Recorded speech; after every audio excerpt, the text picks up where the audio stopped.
Hello student, मैं सुनील कुमार आपका स्वागत करता हूं वंदरोगा कोर्स में।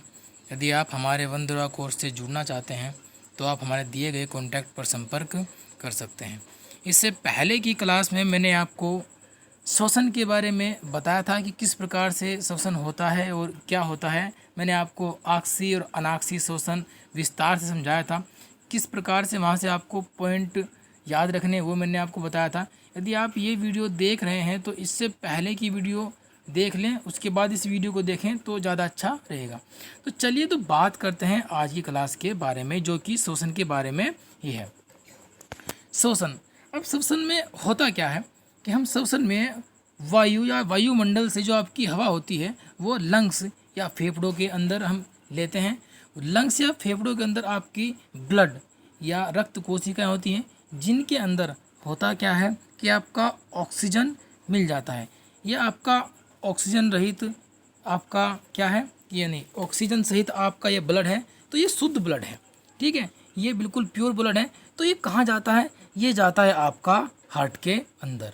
हार्ट के अंदर हार्ट क्या करता है? हार्ट इस ब्लड को अंगों में पहुंचा देता है, ठीक है, और अंगों के द्वारा ये कोशिकाओं में ये आपका ब्लड चला जाता है, या कह सकते हैं कि आपका ऑक्सीजन ब्लड के साथ मिल करके कोशिकाओं में चला जाता है। और कोशिका के अंदर क्या होता है? कोशिका के अंदर जो आपका ऑक्सीजन है वो ग्लूकोज के साथ मिलकर या कार्बोहाइड्रेट के साथ मिलकर या इसका ऑक्सीडेशन होने के पश्चात एनर्जी प्राप्त होती है, जो कि एटीपी की फॉर्म में क्या होती है, आपकी स्टोर हो जाती है। जो कि मैंने कल आपको ये वाला पोर्शन आपको समझाया था कि किस प्रकार से सेल्स के अंदर, कोशिका के अंदर ऑक्सीजन ग्लूकोज के साथ क्रिया करके कार्बन डाइऑक्साइड, वाटर और आपकी एनर्जी बनाती है। तो इस प्रकार से एक पूरा प्रक्रम होता है कि किस प्रकार से एक श्वसन का एक प्रक्रम पूरा होता है। तो बात करते हैं इसमें, ये प्रक्रम जो है आपका लगभग 3 चरणों में पूरा होता है। वायु से फेफड़ों में, वायुमंडल से वायु फेफड़ों में जो लेना जो आपकी प्रक्रिया है वो आपकी बाह्य श्वसन के अंतर्गत आती है, ठीक है। हमने वायुमंडल से हवा ली फेफड़ों के अंदर, तो क्या हुआ, आपका बाह्य श्वसन के अंतर्गत आती है। अब वो जो आपकी हवा ली गई वो ब्लड के साथ मिलती है, हार्ट में जाती है, अंगों में और कोशिकाओं में जाती है। इसको बोलते हैं गैसों का विनिमय या गैसों का परिवहन। यहाँ पर ऑक्सीजन का परिवहन होता है। किस प्रकार से होता है वो बड़े विस्तार से आगे पढ़ेंगे, ठीक है। हमें यहाँ पर मानव श्वसन तंत्र भी पढ़ना है, ठीक है। तो तीसरा क्या होता है, जब कोशिकाओं के अंदर ऑक्सीजन पहुँच गई तो वहाँ पर होता है उसका ऑक्सीडेशन, और मिलती है क्या, हमें मिलती है एनर्जी एटीपी के फॉर्म में। ये कैसा होता है आपका? ये होता है आपका कोशिकीय श्वसन, ठीक है, आपका सेल्यूलर रेस्पिरेशन। ये चीज़ें हमने कल की जो क्लास थी उसमें डिस्कस की थी। तो यहाँ पर 3 चरणों में पूरा हुआ, बाह्य श्वसन, गैसों का परिवहन और कोशिकीय श्वसन। तो आज जो हम पढ़ेंगे वो बाह्य श्वसन पढ़ेंगे और आप गैसों का परिवहन या गैसों का विनिमय हम यहाँ पर पढ़ेंगे। चलिए, तो एक बात और यहाँ पर डिस्कस कर लेते हैं कि श्वसन विभिन्न जीवों में किस प्रकार से होता है। विभिन्न जीवों के अंदर श्वसन के कौन कौन से अंग हैं, किस किन ऑर्गन्स के द्वारा यहाँ पर श्वसन होता है। जैसे कि यदि मानव की बात करें तो मानव जो श्वसन करते हैं वो फेफड़ों के द्वारा करते हैं, ठीक है। इसके अलावा भी विभिन्न अंगों के द्वारा श्वसन किया जाता है। जैसे कि स्किन के द्वारा कौन कौन से जीव हैं जो स्किन के द्वारा श्वसन करते हैं, तो देख लेते हैं। स्किन के द्वारा जो जीव हैं वो केंचुआ, जोंक और मेंढक, ये स्किन के द्वारा या त्वचा के द्वारा अपना श्वसन आपका पूरा करते हैं, ठीक है। या कह सकते हैं आपकी गैसों का आदान प्रदान, CO2 या कार्बन डाइऑक्साइड का आदान प्रदान ये त्वचा के द्वारा करते हैं। दूसरा, श्वास नलिका के द्वारा। इसे समझते हैं कि श्वास नलिका के द्वारा किन में होता है आपका श्वसन? ये होता है कीटों में। जितने भी आप कीट होते हैं, इंसेक्ट होते हैं, वो श्वास नलिका के द्वारा श्वसन प्रक्रिया को कंप्लीट करते हैं। कैसे? चलिए समझते हैं। मान लीजिए कि ये आपका कोई कीट है, ठीक है। अब इस कीट में क्या होता है कि यहाँ पर इनकी श्वास नलिका होती है इस प्रकार से, ठीक है, और उसमें कुछ जालिकाएं यहाँ पर इस प्रकार से होती है, इस प्रकार से होती है। जैसे ही यहाँ से गैसों का परिवहन होता है तो इस श्वास नलिका के द्वारा सीधे ही ये ऑक्सीजन उनके ब्लड के अंदर चली जाती है। तो इसलिए कहते हैं कि श्वास नलिका के द्वारा कीटों में श्वसन होता है। तीसरा गलफड़ों के द्वारा। गलफड़ों के द्वारा किसमें? गलफड़ों के द्वारा आपका जलीय जीवों में, जैसे कि मछलियों में, ठीक है, इन सब चीज़ों में गलफड़ों के द्वारा शोषण होता है। और फेफड़ों के द्वारा किन में होता है? तो याद रखिएगा, फेफड़ों के द्वारा मनुष्यों में और जानवरों में फेफड़ों के द्वारा शोषण होता है। ठीक है, तो यहाँ से क्वेश्चन बन सकते हैं कि निम्न में से कौन सा त्वचा के द्वारा शोषण करता है? श्वास नलिकाओं के द्वारा किसमें शोषण किया जाता है? तो श्वास नलिका के, याद रखिएगा, श्वास नलिकाओं के द्वारा, कीटों के द्वारा शोषण किया जाता है। गलफड़ों के द्वारा जलीय जीवों में शोषण होता है और फेफड़ों के द्वारा मनुष्यों या जानवरों में शोषण होता है। ठीक है, अब हमने आपको बताया था कि जो शोषण की क्रिया होती है, वो शोषण की क्रिया 3 चरणों में पूरी होती है। फर्स्ट आपका बाह्य शोषण, सेकंड आपका गैसों का परिवहन और तीसरा आपका आंतरिक शोषण। तो यहाँ पर हम आज बाह्य शोषण और गैसों का परिवहन विस्तार से पढ़ेंगे और यहाँ से वन दुर्गा से संबंधित हमारे जितने भी क्वेश्चन निकल सकते हैं उन्हें ध्यान से समझेंगे। तो पढ़ लेते हैं बाह्य शोषण के बारे में। बाह्य वातावरण के द्वारा तथा जीवों के मध्य, बाह्य वातावरण और जीवों के मध्य शोषण अंगों के द्वारा, और वो शोषण अंग कुछ भी हो सकते हैं आपके, जैसे कि त्वचा हो सकती है, श्वास नली हो सकती है, फेफड़े हो सकते हैं, गलफड़े हो सकते हैं। बाह्य वातावरण और जीवों के मध्य शोषण अंगों द्वारा विनिमय या गैसों का आदान प्रदान, वो क्या कहलाता है? आपका बाह्य शोषण कहलाता है। ठीक है, ऑक्सीजन का शरीर में जो प्रवेश होता है तथा CO2 का क्या होता है? आपका उत्सर्जन होता है। ऑक्सीजन अंदर ली जाती है और CO2 आपकी बाहर छोड़ दी जाती है। तो ये प्रक्रिया आपकी बाह्य शोषण के अंतर्गत आती है। अब गैसों का विनिमय, यदि हम मनुष्य की बात करते हैं, यहाँ पर हम मनुष्य की बात करते हैं। यहाँ पर हमने इससे पहले पादपों में किस प्रकार से गैसों का विनिमय हो रहा था, रंध्रों के द्वारा हुआ, रंध्रों के द्वारा, पिछली वीडियो में इसके बारे में विस्तार से बता चुके हैं। ठीक है, यदि आपने वो वीडियो नहीं देखी है तो पहले उस वीडियो को कृपया पूरी कंप्लीट देखिएगा और इन चीज़ों को साथ में नोट करते रहिएगा। हालाँकि मैं आप लोगों को PDF भी, इस पूरे टॉपिक को कंप्लीट हो जाने के बाद मैं आपको PDF प्रोवाइड करा दूंगा। तो गैसों का जो विनिमय होता है वो फेफड़ों तथा वायुकोश तथा रक्त के बीच सामान्य विसरण के द्वारा होता है। याद रखिएगा, सामान्य विसरण, डिफ्यूजन के द्वारा गैसों का विनिमय फेफड़ों तथा वायुकोश और रक्त के बीच होता है। ये महत्वपूर्ण पॉइंट है। किस माध्यम के द्वारा गैसों का विनिमय होता है? तो विसरण के द्वारा, डिफ्यूजन के द्वारा यहाँ पर होता है। ठीक है, ये डिफ्यूजन विधि द्वारा, अतः इसे क्या बोलते हैं? इसे फुफ्फुस श्वसन भी कहा जाता है। क्या बोलते हैं इसको? फुफ्फुस श्वसन। ली गई वायु में 21% ऑक्सीजन होती है, 0.03% कार्बन डाइऑक्साइड होती है। जो हमने वायु अंदर ली उसमें 21% ऑक्सीजन और 0.03% आपकी कार्बन डाइऑक्साइड होती है, जबकि छोड़ी गई जो वायु होती है उसमें 16% ऑक्सीजन होती है और 3.6% आपकी कार्बन डाइऑक्साइड होती है। इनका प्रतिशत था कि हमने वायु कितनी अंदर ली और कितनी हमने वायु बाहर छोड़ दी गई। चलिए, तो जो बाह्य शोषण जो आपका होता है वो 2 चरणों में पूर्ण होता है।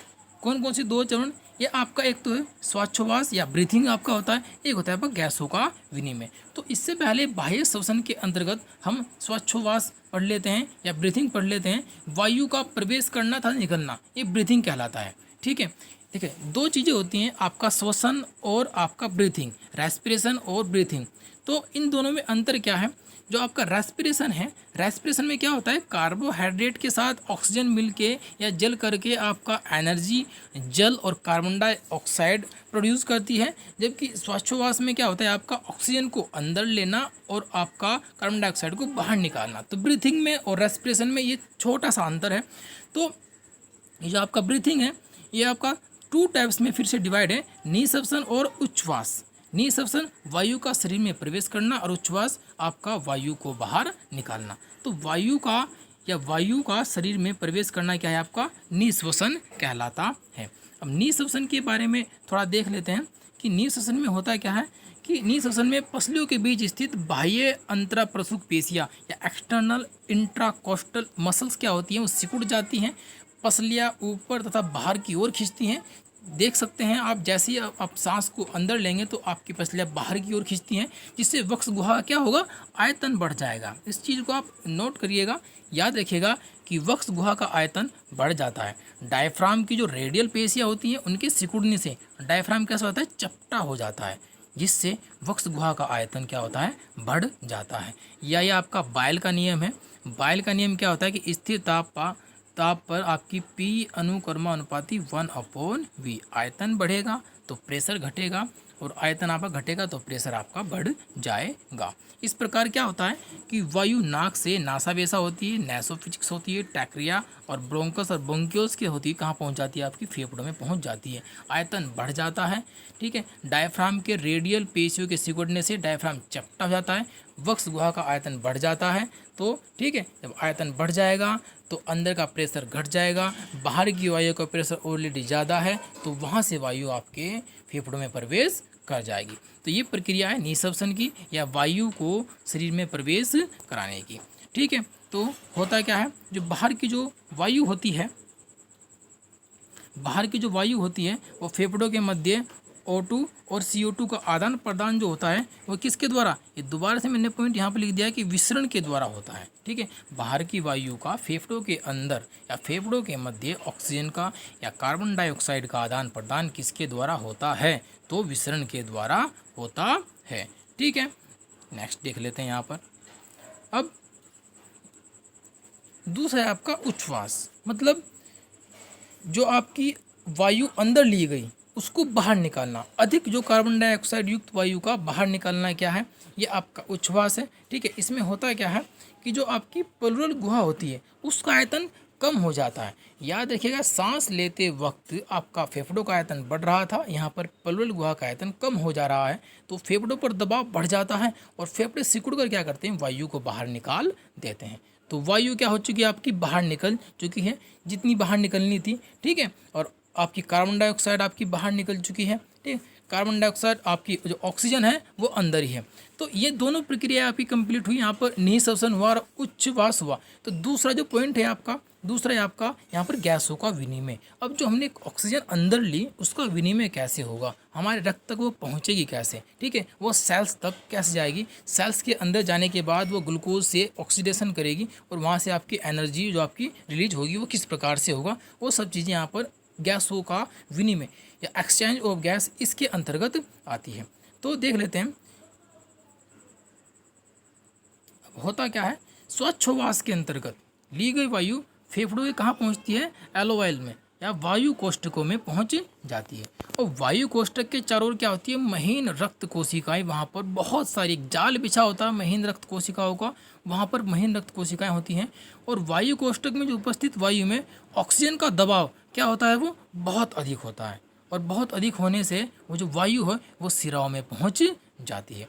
याद रखिएगा क्या होता है कि फेफड़ों के अंदर वायु कोष्ठक होते हैं, वायु कोष्ठक में महीन रक्त कोशिकाओं का एक जाल बिछा होता है। ठीक है, और वायु कोष्ठक में जो वायु है आपकी, वहाँ पर ऑक्सीजन का दबाव बहुत ज़्यादा होता है और वो ऑक्सीजन कहाँ पहुँच जाती है, आपकी सिरों में पहुँच जाती है। ठीक है, ये गैसों का आपका विनिमय हुआ। नेक्स्ट आपका इसमें आपका गैसों का परिवहन। अब गैसें किस प्रकार से आपका परिवहन करेंगी। ठीक है, ट्रांसपोर्टेशन ऑफ गैसेस, ऑक्सीजन तथा कार्बन डाइऑक्साइड रुधिर के साथ मिलकर परिवहन करती हैं। ठीक है, यानी कि वो आपका ब्लड के साथ मिल जाती हैं और वहाँ पर उनका परिवहन होता है। ठीक है, अब इसमें ऑक्सीजन का परिवहन अलग है और आपका कार्बन डाइऑक्साइड का परिवहन जो है वो आपका अलग होता है। तो देख लेते हैं कि आपकी जो ऑक्सीजन है उसका परिवहन, उसका ट्रांसपोर्टेशन किस प्रकार से होता है, एक स्थान से दूसरे स्थान पर वो किस प्रकार से जाती है। तो मानव शरीर में लगभग 98.5% ऑक्सीजन का परिवहन आरबीसी में पाए जाने वाले एक रंगक, नाम क्या है इसका, हीमोग्लोबिन के द्वारा किया जाता है। ये रेड ब्लड सेल्स में पाया जाता है, आरबीसी में पाए जाने वाला एक श्वसन रंगक है। ठीक है, हीमोग्लोबिन के द्वारा इसका परिवहन होता है एक स्थान से दूसरे स्थान पर, हीमोग्लोबिन के द्वारा ऑक्सीजन का परिवहन होता है तथा शेष 1.5% ऑक्सीजन का परिवहन किसके द्वारा, रुधिर प्लाज्मा के द्वारा होता है। तो याद रखिएगा 98.5% ऑक्सीजन का परिवहन आरबीसी में पाए जाने वाले हीमोग्लोबिन के द्वारा, और बाकी जो 1.5 या 1.5% जो है आपका O2 का परिवहन रुधिर प्लाज्मा के द्वारा होता है। और किस प्रकार की प्रक्रिया है, ये आपका हीमोग्लोबिन है। जो आपका हीमोग्लोबिन नॉर्मल होता है वो बैंगनी रंग का होता है, लेकिन जैसे ही वो ऑक्सीजन के साथ रिएक्ट करता है और ऑक्सी हीमोग्लोबिन बनाता है तो वो लाल चमकदार रंग का होता है, जैसा कि हमारा आपका ब्लड का आपका कलर होता है। या कह सकते हैं कि अशुद्ध रक्त आपका बैंगनी रंग का होता है और शुद्ध रक्त आपका लाल चमकदार रंग का होता है।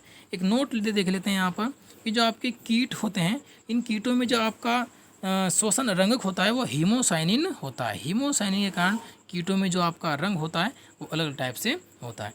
औसत रूप से यदि हीमोग्लोबिन की बात करें तो ये 15 ग्राम पर 100 ml रक्त होती है।